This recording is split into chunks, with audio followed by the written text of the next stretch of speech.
খুব অত্যাচার হচ্ছে। স্বরাষ্ট্র মন্ত্রকের নির্দেশে আসাম, গুজরাট, মহারাষ্ট্র, রাজস্থান, উত্তরপ্রদেশ, ওড়িশা এবং দিল্লি শাসিত ডাবল ইঞ্জিন সরকার, মানে যেগুলো বিজেপির সরকার আছে, এখানে বাংলার যারা মানুষ আছেন,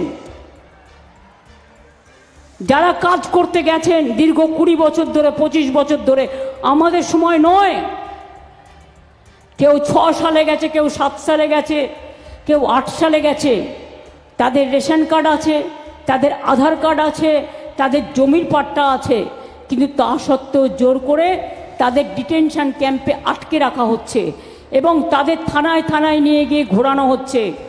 গুরগাঁওতে, হরিয়ানায় 10টা ডিটেনশন ক্যাম্প করেছে। আসামে লক্ষ লক্ষ মানুষকে ডিটেনশন ক্যাম্পে রেখে দিয়েছে। আপনাদের মনে আছে যখন এনআরসি হয়েছিল, 17 লক্ষর মতো ভোটার লিস্ট থেকে নাম বাদ দিয়ে দিয়েছিল, তাদের ডিটেনশন ক্যাম্পে রেখেছিল, তাড়িয়ে দিয়েছিল। তার মধ্যে 7 লক্ষ হিন্দুও ছিল, মুসলমানও ছিল, শিখও ছিল, খ্রিস্টানও ছিল, নেপালিও ছিল।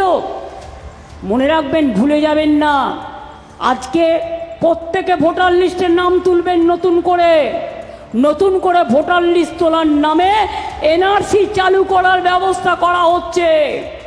মনে রাখবেন, বাংলায় আমরা একজনও ভোটার লিস্টের নাম তুলতে যেন বাদ না রাখি, এটা জেনুইন ভোটারদের মাথায় রাখতে হবে।